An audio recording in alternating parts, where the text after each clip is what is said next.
Hi, I'm Max Keiser. This is the Keiser Report. Money is getting tight.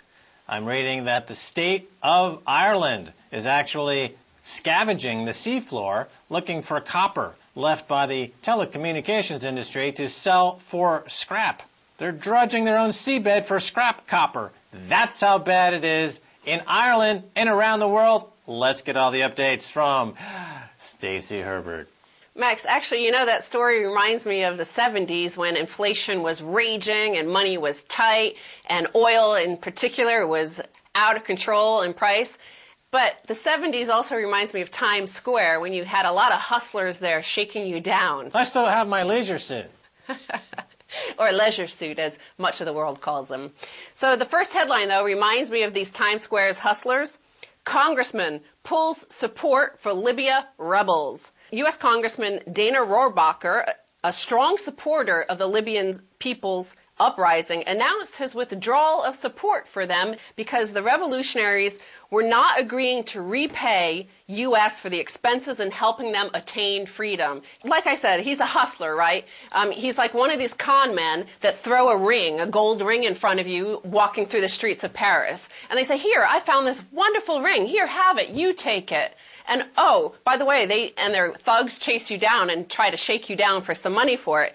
He says the United States right now is going broke. We are spending $1.5 trillion every year for the last 3 years, more than what we are taking in. This means that we are on the edge of a major economic crisis now, and it's not right for us to borrow money from China or anywhere to give it to the people of Libya to help them when they want freedom. Well, this is building to a crescendo of insanity.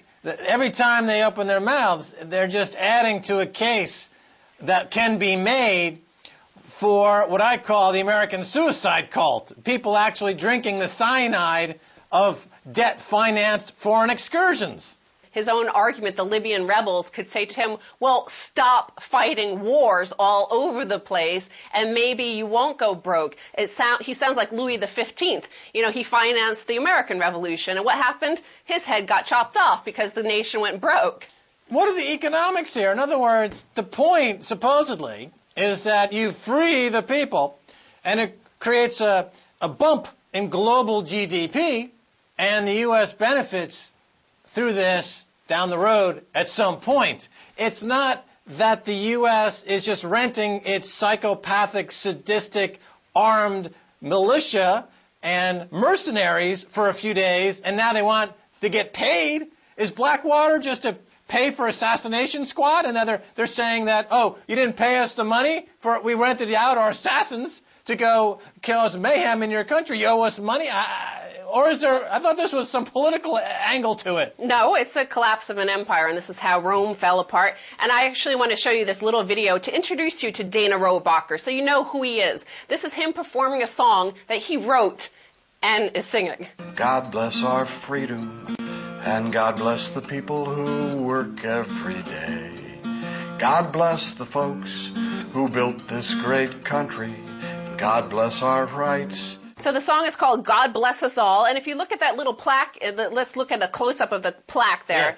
Here he's saying that he was shot at by Russians while he was with the Mujahideen in Afghanistan. So, of course, he was behind that as well, financing the rebels of Afghanistan, who then became Osama bin Laden and Al-Qaeda, who then America went and has spent, what, $1 trillion in Afghanistan. So this guy is like, he's a racket. He's a Times Square racket. What's his name? Dana Rohrabacher. Rohrabacher? He's the guy who planned 9/11? So this congressman then went from Libya, where he failed to shake down the population, and he went to Iraq. Iraq asks U.S. congressmen to leave over repay remark. Yes, Congressman Rohrabacher showed up in Iraq and said, once Iraq becomes a very rich and prosperous country, we would hope that some consideration be given to repaying the United States some of the mega dollars that we have spent here in the last 8 years. The United States imports oil to make its economy go forward. And the point of all this meddling is to try to keep the price of oil down so that the U.S. has a functioning economy. That's the point of the wars. It's not about renting out assassins for a few quick bucks to help your re-election campaign. This guy is, not only is he a horrible musician, and not only does he look like Elmer Fudd on crack, but he's a dunderhead who doesn't even, somebody should give him, economics 101, and he should sit down over the weekend and learn how, 2 plus 2, what that equals. Because he's obviously either A, incredibly stupid, B, on drugs, C, he's a front man for Al-Qaeda, obviously, if he was responsible for the 9/11 attacks, and D, all the above. This is the way the American empire operates their foreign colonies. Remember, Rome and Britain left behind vast, infrastructure projects. America just goes in, blows apart their infrastructure projects, and then shakes them down to make them pay the United States to rebuild it. Well, how come the same old logic is not applied to Israel? I mean, we've dumped hundreds of billions, $100 billion into Israel. We haven't seen a penny back. Haven't seen a penny back. Now, I happen to be a U.S. taxpayer. That means that whoever's up there now, Benjamin Netanyahu, he personally, in the state of Israel, owes me $5,000 or $6,000 back. Where's my frickin' money? So the Iraqis are also asking for their money back. Iraqis, we won't repay U.S. So the head of Iraqi Parliament's Foreign Affairs Committee called Rohrabacher's comments stupid and said, quote, "This provokes us and the Iraqi people as well to demand compensations for losses Iraq suffered during the invasion." Again, the United States chose this war. It wasn't a war of necessity to go into Iraq. They chose to spend $3 trillion, and now they're trying to charge these people. They've killed 1 million Iraqis, destroyed their entire culture, looted the museums, and trashed all the architectural sites, and now they're demanding money. Is this the same Rohrabacher who sells popcorn on TV? I don't know. Orville Rohrabacher? So, again, he's had no luck shaking down the Iraqis or the Libyans, but we're having a lot of luck shaking down our allies in the West. U.S. foresees $46 million in 2011 military sales. So the United States plans to export $46.1 billion in weapons this year, which is double what they exported in 2010. Now, part of the reason is that all of these NATO bombing campaigns, well, it's apparently depleting the weapons, ammunition, and the resources of all their allies. So the allies have to come to the United States to replenish their stocks, which is a good racket for the U.S. You sell them the razor, and they buy the blades. You sell them the razor at a loss, but you make it up when you sell them the blades. The U.S. gives NATO all this stuff to bomb people with. They run out of bombs, they're going to buy more bombs. It's a brilliant story. It's a brilliant business, if you're a genocidal maniac. And then another headline along this racket, the Times Square racket of shaking down people around the world, how this pathetic empire is collapsing. In a pure coincidence, Gaddafi impeded U.S. oil interests before the war. So this is Glenn Greenwald, and he's talking about WikiLeaks documents which show that post the opening of Libya, thanks to J.P. Morgan executive Tony Blair, going there and meeting with Gaddafi with the Farting Camels of Tripoli. Farting Camels of Tripoli. That's the name of my new punk rock band. By the time Secretary of Rice Condoleezza Rice visited in 2008, U.S. joint ventures accounted for 510,000 of Libya's 1.7 million barrels a day production, a State Department cable shows. But all was not well. By November 2007, a State Department cable noted growing evidence of Libyan resource nationalism. Oil companies from America were actually even starting to withdraw because they didn't want to share as much as what Gaddafi was demanding, and Gaddafi was giving nationalistic speeches saying all these foreigners are taking our oil and making a lot of money, and we need more for the Libyan people. Well, yeah, I mean, the oil, unfortunately, or fortunately, depending if you live on planet Earth, is running out as part of a thing called peak oil. And, of course, whereas Orville Rohrabacher, the congressman who likes to help the Al-Qaeda folks, say about that? Well, one nation not being invaded is Saudi Arabia. Saudi's ready to pump oil after OPEC collapse. That's false, because they don't have the oil to pump. Well, that's what I'm saying. Jawar is in rapid decline. Tell the truth, you Saudi nincompoop liars. But that's not what matters, Max. All that matters is that they show their compliance, because remember, this is a U.S. empire built on an addiction to oil and easy oil, and all they need to tell the population of America is that they will continue providing them with cheap oil. As one oil analyst in this article notes, Saudi Arabia wants everyone to understand that they are serious. it's important that the Saudis are signaling that they are offering additional barrels. It's important for everyone to understand that the Saudis are lying. They don't have the additional barrels of oil to pump. Ghawar field, like Cantarell in Bergen in Kuwait, is in rapid decline. The 85 million barrels that was pulled out of the ground recently during a recent year, well, the top, the historic top, it'll never be at that level again because it's a finite resource. What is it about the word finite that you don't understand, you frickin' Saudis? Well, listen, we have a finite show here. I've got this really important story to end with, so I want to move on to that. So U.S. underwrites Internet detour around censors. So this is another thing. The U.S. taxpayer-built DARPA, i.e. the Internet, is being offered to dissidents in the Middle East, select dissidents anyway, certainly not the Saudi Arabian dissidents or the Bahraini dissidents. They won't be given this shadow Internet system for which they can communicate and blog. Now, I want to say, what about, since we, the taxpayer, are paying for this shadow Internet system for them, what about the Middle Eastern people giving some quid pro quo here? How about giving us a shadow Jefferson Memorial? Because Americans, we are not allowed to go dance there, so why not the Middle East people give us a shadow Jefferson Memorial at which we can go dance around?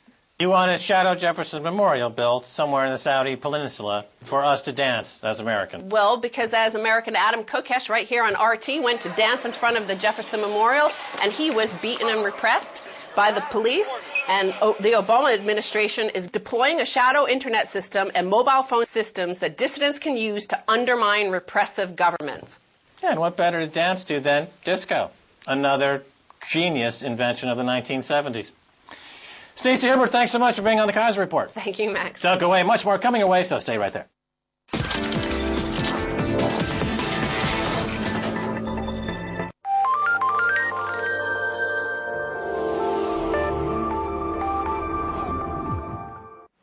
To a substantial degree, in one form or another, socialism has spread the shadow of human regimentation over most of the nations of the earth. And the shadow is encroaching upon our own liberty. In the early 21st century, military bases, the network of military bases all around the world, forms the new empire that the United States is trying to build. That's astonishing. Most Americans have no idea. There are more than 250,000, more than 250,000 U.S. troops stationed on these bases all around the world. We don't have foreign bases in America. We don't have any British base. We don't have any Korean base. We don't have any French bases, or, we just all American bases. And for us, our bases are fine. The noise is our noise. It doesn't bother us at all because they're our bases. But for other people, it's almost like a cancer here for these people. They since the end of World War II, these bases have been here.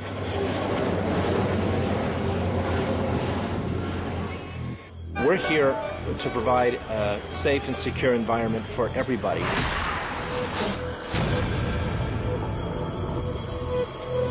Any questions? Anything else? Did you get everything you needed?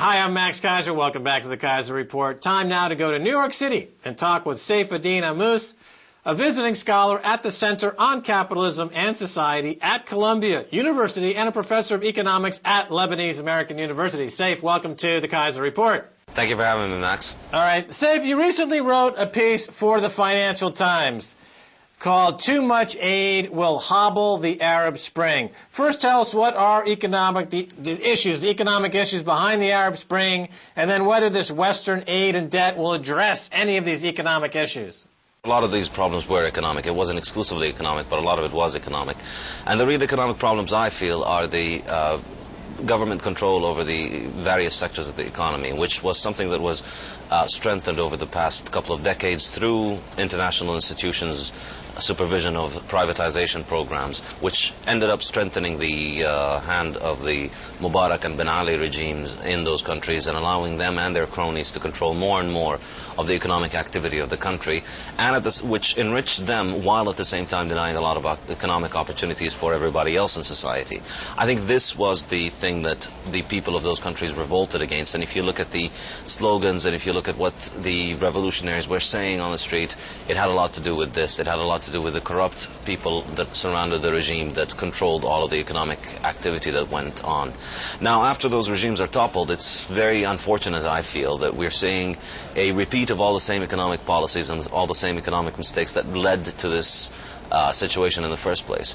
And most markedly, I think the biggest problem right now is the emergence of the same international financial institutions that had been bankrolling the Mubarak and Ben Ali regimes are now re-emerging to bankroll the new emerging Tunisia and new emerging Egypt with a lot of money and a lot of debt and a lot of central plans hatched up in Washington for giant economic projects that will supposedly bring about economic transformation in these countries. I'm very skeptical of that happening, and I think that it's more likely that we're going to see a repeat of the same structural problems that these sort of initiatives have created in those countries previously and will continue to create for a while. Now, the revolution in Cairo is pretty sophisticated, and the people on the ground seem to be following the minutiae of this pretty closely. What about the idea of a re-revolution? Just keep revolting again and again until they get it right? No, absolutely. I think the majority of people in Egypt are under no illusions that their revolution is over. I think this is what most people in Egypt and Tunisia continue to say. They've removed the head of the regime, they've removed the president, they've removed a lot of the people that surround them, but they by no means feel that their revolution is over. And I think that's a very true and important thing for them to continue to believe. And in fact, a lot of people had dismissed the revolution after Mubarak was removed, and people said, well, the ruling establishment that is around Mubarak is going to continue, and Mubarak is going to continue to run the show from behind the scenes. But the Egyptians continue to go down into the streets, and they continue to protest, and they continue to demand more be done. And they succeeded in getting Mubarak tried. They succeeded in getting more and more people removed from office. They succeeded in getting more parts of the old regime removed. So it's still continuing. It's still continuing right now as we speak. The Egyptian and Tunisian people are doing their best to get rid of these old regimes. Okay, you mentioned the IMF, who was active before the revolution. Now they're active again, as you describe it. It's just more of the same, and that the Egyptian people need to, and are very much aware of this. Now, the IMF just loaned $3 billion to Egypt. That's the latest deal. Are they also lending money to Tunisia? Who is in power actually to receive these loans? The IMF, the World Bank, the group of the G8, and a lot of other international institutions are lending and granting all sorts of money. The U.S. government and various other European governments, they're all engaged in this game of giving more aid and more debt at this point. But the very interesting question you ask is, who is in charge? And actually, I don't think anybody knows how to answer that question exactly in either Egypt or Tunisia, because I don't think anybody is really in charge of the country at this point. Under the previous regime, it was clear who was in charge. It was Mubarak in Egypt and Ben Ali in Tunisia. And, he was the person where, the buck stopped. Everything had to go through him or through somebody that he had delegated. So it's not really clear who is in charge of the country, and I don't think there is anybody in charge. What I think is happening is that you have various different groups that are competing for turf, competing for funding, competing for money and influence and power in the new Tunisia and in the new Egypt. And I think what we're seeing now is that among these various groups, one of the groups that has been at the forefront of this new Egyptian and Tunisian attempt to get back into the international financial institutions lending and borrowing schemes, basically, is an elite of the better educated, Western-oriented economists and politicians who were friendly with the previous regime, who were part of the previous regime, but more of the technocratic side of the regime.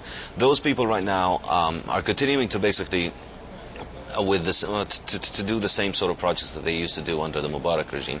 They think that, you know, getting more funding from the IMF, from the World Bank, from USAID, from the British government is going to solve the problems of Egypt and Tunisia. They don't seem to realize that they were there, they were getting this same funding, and they were spending this same sort of money 2-3 years ago when people were getting ready to revolt against this regime. They have not gotten the message that they are part of the problem and not part of the solution. The majority of the Egyptian and Tunisian people clearly feel that these loans and what comes with them is a big part of the problem that these countries face, because this money has not led to economic development, it has not led to economic growth, it has led to a growing gap between rich and poor, it has led to a growing amount of economic power concentrated in the hands of a few people. And it has led to political corruption. I think this is the main and most problematic impact that this aid has, which is that it allows the people in charge to be unaccountable to their people, because they can just be accountable to their foreign donors, to their foreign funders. They get the money from the funders, the money is very large, it allows them to build their own security apparatus, it allows them to suppress any dissent, they don't need to cater to the needs of their people, they can just answer to their foreign funders. And I think this is the typification of this is the best way to understand the Ben Ali and the Mubarak regime that the people revolted against. And sadly, this is what we're seeing today being repeated. We're seeing that the international community, the World Bank, the IMF, they're basically trying to recreate new Ben Ali and new Mubaraks. I don't think they're doing this willingly in as much as they're doing it as a matter of institutional habit. They have to dispense loans because they believe their loans will solve the problems of this country. And they think whoever gets those loans is going to spend them like an honest technocrat would. But they're completely oblivious to reality, which, you know, if they would look at their own track record, they'd get a much better idea about the actual impact that this sort of project is going to have. Let's talk economics for a second. The cause of the revolution, in part, was the skyrocketing cost of wheat.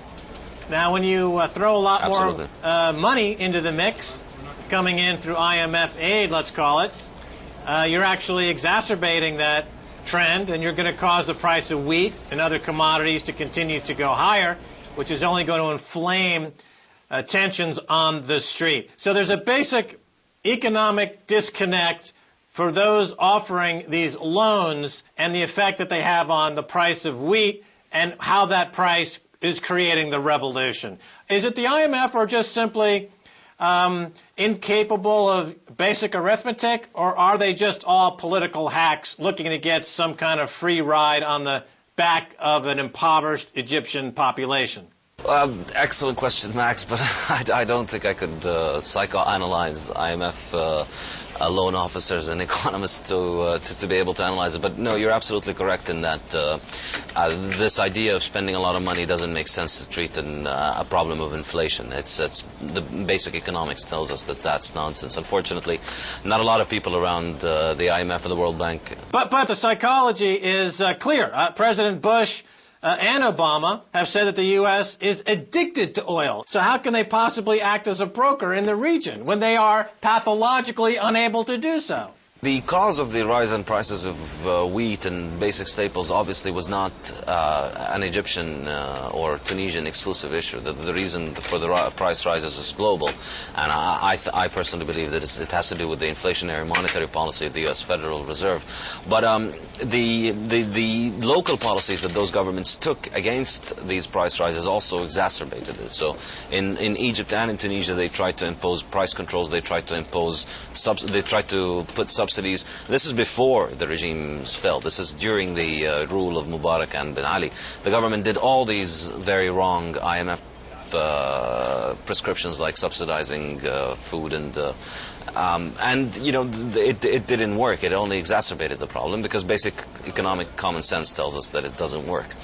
And they're going to continue doing the same thing now. We noticed that in Tunisia, one of the big funding plans that they applied for funding from the G8 for $25 billion, and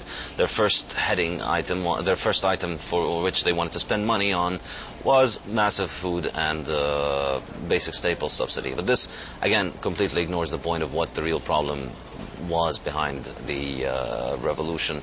It was not that people wanted more food, it was that they felt that they were being denied the chance to get to work on their own, to make their own food, to build their own economic future. On the economic future front, does Egypt, can it diversify across different industries to give themselves more of a heterogeneous economy, or are they wed to commodities and oil, and therefore subject to being captured by the oil industry? There's no reason why the Egyptian economy could not diversify and could not grow very impressively. I think Egypt has massive potential. I think the problem always has been and always will be state control of economic sectors. This was a problem under the Mubarak regime, this was a problem before Mubarak came into power, and this is a problem after Mubarak left. But although I'm sort of optimistic that some of these institutional factors are being removed, but there's no question that when you have the government in charge of all the major industries, then it is the government that decides who can enter, who can exit the market. This puts a major impediment in front of industries evolving, in front of the most successful succeeding, and in front of the failed businesses going out of business, and freeing up capital and labor for other productive businesses. There's been a very systematic structural failure within the way that the Egyptian government has handled this economy for the past 20-30 years, in no small part thanks to the measures implemented by the World Bank and the IMF. And so if the new Egypt and the new Tunisia managed to shake off World Bank and IMF conditionality and managed to get out of this, of the claw of the debt, and of this vicious cycle of taking on more debt and then having to implement more policies imposed upon you by those institutions, if you can break out of it, and if they can liberalize their economy, and if they can let individuals and entrepreneurs have the freedom to do what they want, and if they can liberalize even the basic labor market, which is, I think, the most important thing at this point, so that normal young people could just go and have normal jobs without having to ask for licenses from politically connected people, I think there is massive potential for both the Egyptian and the Tunisian economy. However, if they continue down the road of central planning under the aegis of the IMF and the World Bank, if they continue to take loans, I think the future is bleak. We're going to continue to see more and more of the same. A few people at the top continue to enrich themselves and make more money, whereas the majority of the people find it impossible to make a living. All right, Saifedean Ammous, the visiting scholar, the Center of Capitalism and Society at Columbia University, and professor of economics at Lebanese American University. Thanks for being on the Keiser Report. Thank you, Max. All right, that's going to do it for this edition of the Keiser Report with me, Max Keiser, and Stacy Herbert. And I want to thank my guest, Saifedean Ammous. If you want to send me an email, please do so at keiserreport@rttv.ru. Until next time, this is Max Keiser saying bye, y'all.